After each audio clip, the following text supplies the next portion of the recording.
Namun kami tetap bersyukur atas kasih dan anugerah-Mu yang telah datang melawat kami.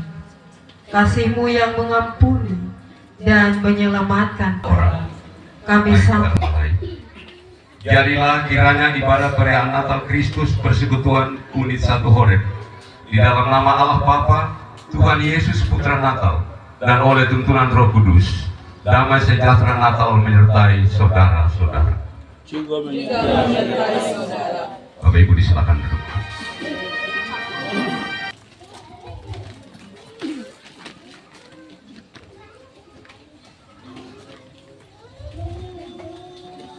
Pada mulanya Allah menciptakan langit dan bumi.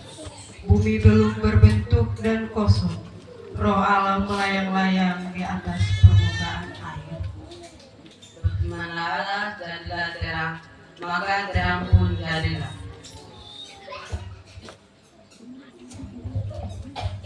Bangsa yang berjalan di dalam kegelapan telah melihat terang yang besar. Mereka yang diam di negeri kegelapan, atasnya terang telah bersinar. Tetapi engkau, hai Betlehem Efrata, yang terkecil dari kaum Yehuda, daripadamu akan bangkit bagiku seseorang yang akan memerintah Israel, yang permulanya sudah ada sejak dulu.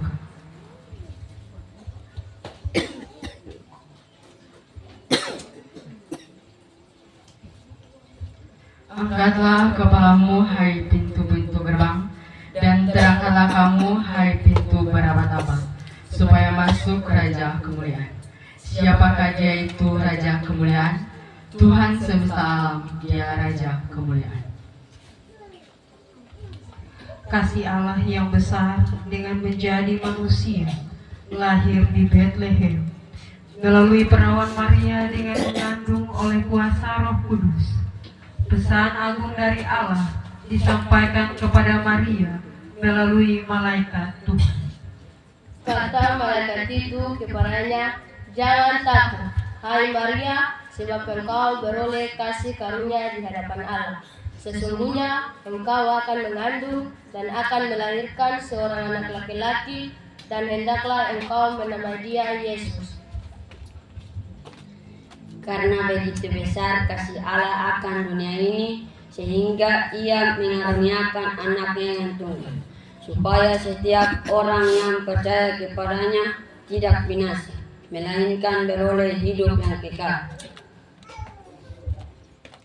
Ketika mereka melihat bintang itu, sangat bersukacitalah mereka. Maka masuklah mereka ke dalam rumah itu dan melihat anak itu bersama Maria ibunya, lalu sujud menyembah Dia. Mereka pun mempersembahkan persembahan kepadanya, yaitu emas, kemenyan, dan mur. Marilah kita bersukacita, sebab Tuhan Yesus Kristus Mesias Anak Allah yang telah dinantikan telah lahir di kandang domba, tempat yang hina namun membawa kemuliaan bagi manusia. Terpujilah Allah dalam Kristus. Segala puji, hormat, dan kemuliaan bagi Allah di tempat yang maha tinggi. Kiranya memampukan kita untuk menghadirkan damai sejahtera Allah bagi semua. Ya anak kecil, ya anak lembu.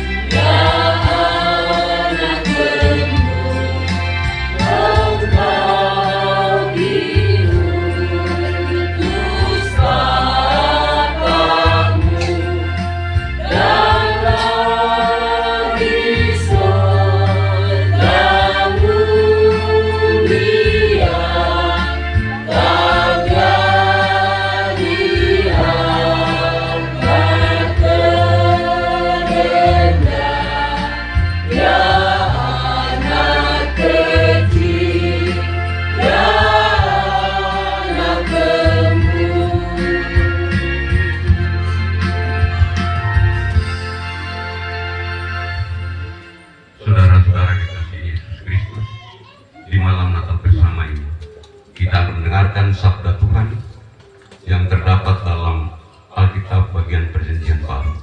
Lukas 2 ayat 1 hingga 7. Lukas 2 ayat 1 hingga 7. Sebelum kita mendengarkan firman Tuhan, akan didahului dengan doa pembacaan. Bapak dan Ibu serta anak-anak yang dikasihi Tuhan, sebelum kita membaca kitab, mari kita berdoa. Mari kita berdoa. Ya Yesus, Putra Natal, dalam sukacita perayaan Natal Kristus di tengah-tengah unit satu Horeb ini Tuhan, kami rindu untuk membaca Alkitab dan mendengarkan firman kebenaran-Mu. Kami mohon dengan penuh kerendahan hati Bapa, urapilah kami dengan kuasa Roh Kudus-Mu Bapa, agar ketika kami membaca dan mendengarkan firman-Mu, kami dapat mengerti dan memahaminya, serta kami mampu untuk memperlakukannya di tengah-tengah kehidupan kami dari hari lepas hari. Di dalam nama Tuhan Yesus Kristus firman yang hidup kami berdoa. Amin.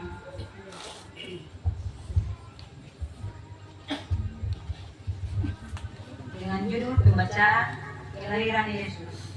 Pada waktu itu, Isa Agustus mengeluarkan suatu perintah menyuruh mendaftarkan semua orang ke seluruh dunia. Inilah pendaftaran yang pertama kali diadakan sewaktu Quirinius menjadi wali negeri di Syria.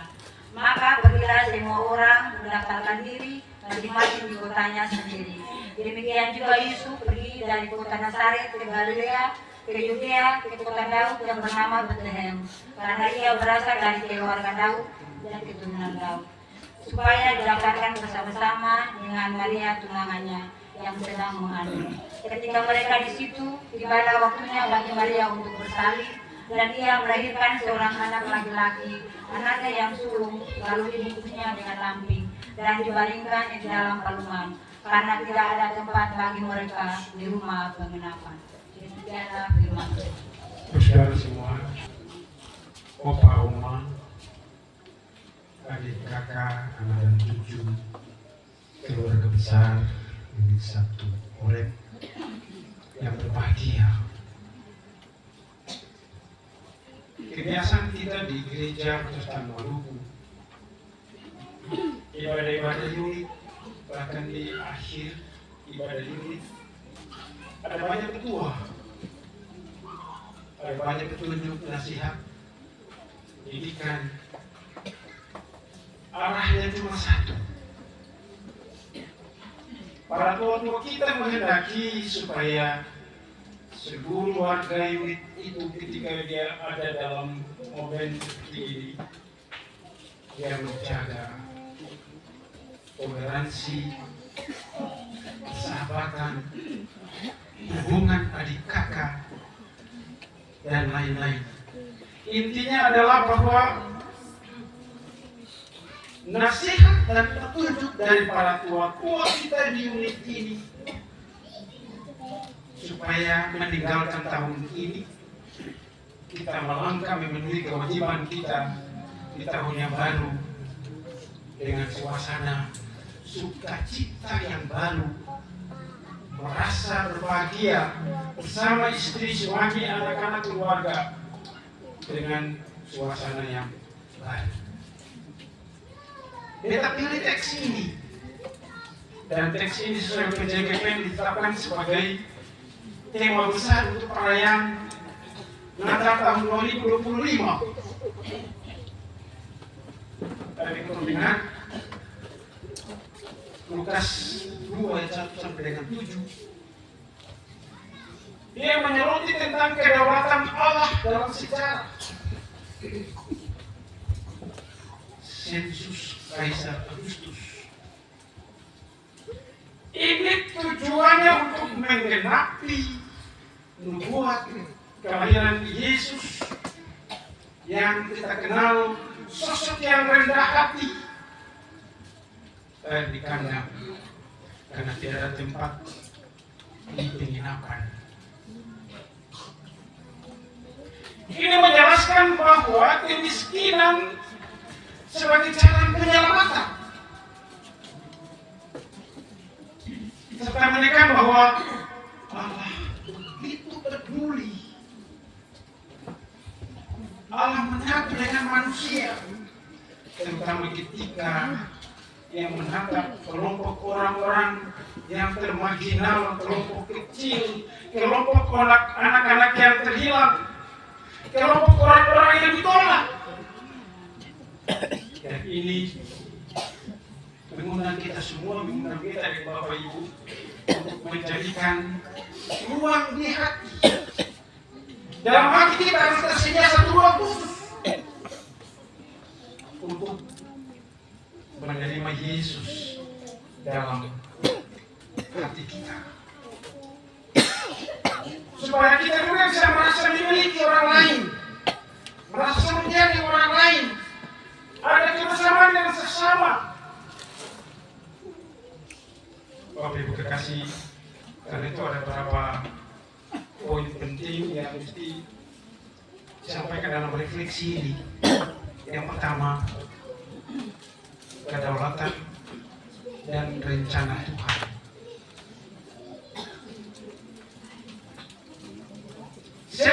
Sensus Kaisar Agustus ini adalah perintah politik.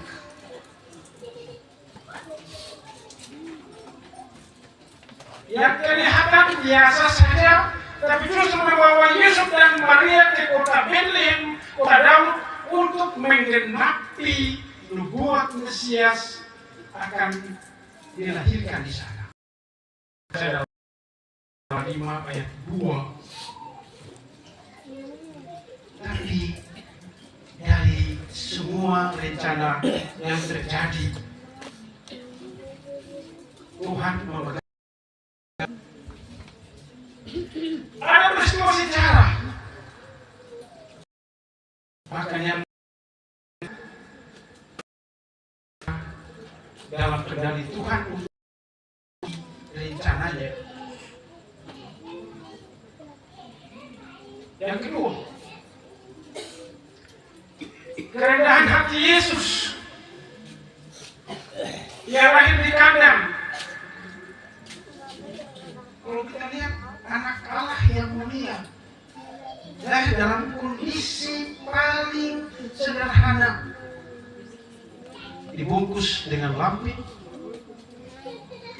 diletakkan di palungan, menunjukkan kemiskinan bukanlah sesuatu yang aib,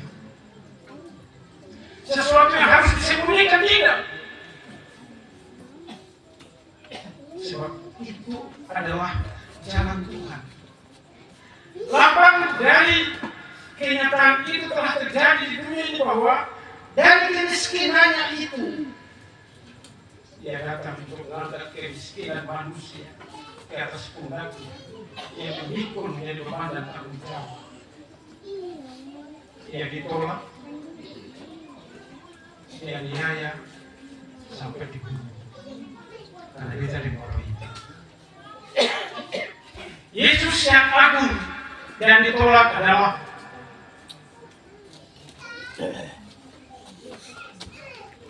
oleh pemilik penginapan itu. Dia ditolak. Ini melambangkan penolakannya di dunia oleh manusia. Sebab saat itu, kalau melihat teks itu dibilang, ya maaf, di sini saya ada tempat lagi. Semua kamar-kamar sudah penuh. Dia ditolak oleh pemilik penginapan sebagai satu pernyataan bahwa pada waktunya dia akan ditolak oleh manusia. Tapi Allah menyertainya. Dia adalah Immanuel. Allah tidak pernah meninggalkannya. Dia datang ke dalam dunia ini untuk memiliki, mengambil semua beban dosa manusia. Dia menanggung semua kelemahan kita. Dia menanggung di atas pundaknya untuk kesejahteraan manusia, untuk keselamatan dan masa depan bagi manusia. Karena itu yang ketiga, kita semua dipanggil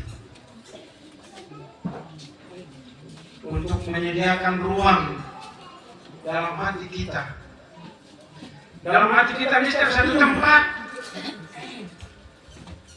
Pertanyaannya adalah bahwa adakah ruang di hati kita untuk Yesus yang datang dalam kerendahan hati itu? Ataukah mungkin semua hati kita terisi sifat emosional kita, kecemburuan kita, atau menyimpan hal-hal yang kotor, menyimpan hal-hal yang jahat? Pada akhirnya tidak lagi tempat bagi Yesus. Karena ia sendiri sebenarnya dengan manusia, ia menyatu dengan manusia. Kita semua diajak untuk mesti menjadi seperti Kristus. Ia hadir tanpa pamrih, mengasihi kita yang lemah, menentukan jurang kesenjangan sosial, dan bukan hanya itu, tapi dia menyerahkan nyawanya. Dan itulah Natal yang kita rayakan di malam ini. Setelah Natal ini, saya kira mungkin semuanya tidak bisa hilang. Kedamaian sejati yang telah ia buktikan bagi dunia ini, masing-masing kita mesti mampu untuk mempraktikkan di dalam keluarga kita. Sebab Yesus yang datang untuk menyelamatkan manusia itu bukan cerita dongeng, bukan sebuah kebohongan, Tapi kelahirannya yang terjadi, yang kita rayakan di malam ini adalah kabar baik, kabar sukacita bahwa Allah sangat peduli dan sungguh peduli dengan manusia. Dia datang menyelamatkan kita dari hukuman dosa berat yang sudah kita lakukan. Bapak Ibu kekasih, karena itu ada beberapa pertanyaan yang mesti kita refleksikan dalam pergumulan kita nanti di rumah. Pertanyaan-pertanyaan kritis saja yang saya mau sampaikan, kita membilang pada semua di malam ini. Yang pertama, seberapa banyak kita sadari bahwa Tuhan mengatur peristiwa dalam hidup kita untuk tujuannya. Sebab kalau rencana kita yang kita jalani, kita mendapatkan tantangan atau hambatan, jangan kita kecewa. Karena ada maksud Tuhan di balik semua peristiwa yang kita alami. Karena itu, sepanjang setahun perjalanan kita, sepanjang setahun pergumulan kita, rekan-rekan pelayan bersama koordinator unit menjalani kewajiban yang suci dan kudus ini. Tuhan mengatur peristiwa itu bersama-sama dengan kita. Sebab ada tujuannya. Dia menghendaki unit ini selamat. Dia menghendaki iman kita kuat. Dia menghendaki pekerjaan-pekerjaan yang berlangsung sepanjang sejarah ini. Sebab semua hal yang kita buat ada pada kendali Tuhan. Tuhan sebagai nakoda mengemudikan perjalanan kita sepanjang tahun pelayanan ini. Yang kedua, apakah kita menjadikan waktu dalam hati untuk Yesus, atau hanya kesibukan duniawi yang mengisi hidup kita? Sebab apa terbanyak kali kita warga GPM, bahkan di Makassar kota, bahkan mungkin di Satorek, kelihatan rupanya mungkin mobil seperti ini saja. Terbanyak kali kemudian nanti dia kursi tahu bagaimana masuk, dia nanti Natal bagaimana masuk gereja. Selama itu dia di hutan, di kebun saja. Lebih banyak kita mencintai hal-hal duniawi tanpa kita sadari bahwa dunia dalam genggaman Allah, dalam Yesus Kristus yang berkuasa ini. Pekerjaan kita, seberat apapun pekerjaan dan pergumulan kita, Tuhan tahu. Dia menganugerahkan berkat, Dia kasih waktu, kasih kesempatan, kasih tenaga untuk kita mengelola. Karena itu mari sama-sama untuk sisihkan waktu untuk Tuhan, tapi juga waktu untuk keluarga ini. Yang ketiga, bagaimana kita dapat mewujudkan kasih dan kebersamaan Allah kepada sesama, terutama orang-orang yang ditolak, orang-orang miskin dalam kehidupan sehari-hari.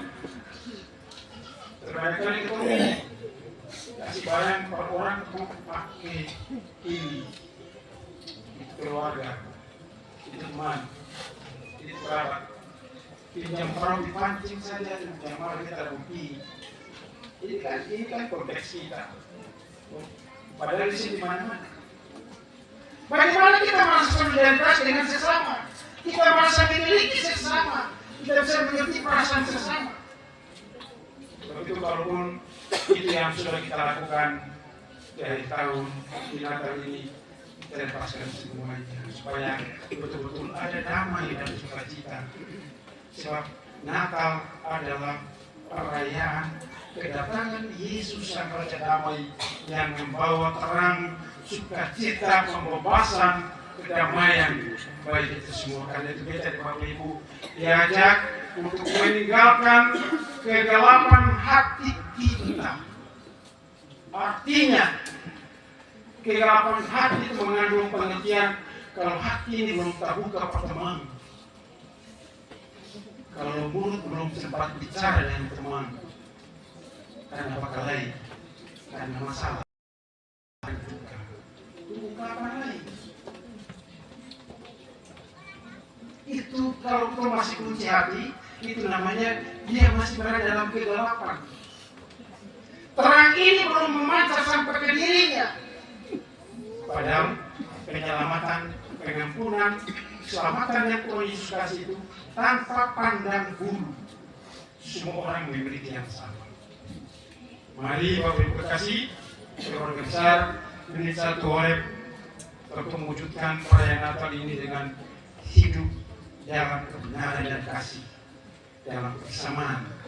Selama ini kalaupun Bapak Ketua Unit bersama dengan Bapak Ibu majelis pendamping, mendampingi para pendeta dan memberikan penguatan-penguatan iman, jalani itu bersama-sama, saling menopang untuk hari esok yang menanti kita semua.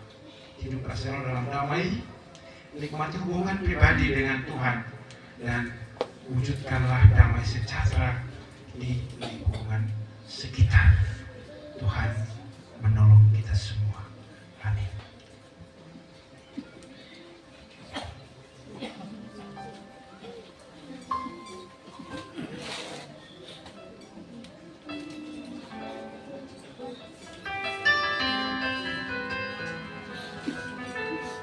Mari kita saat ini saudara.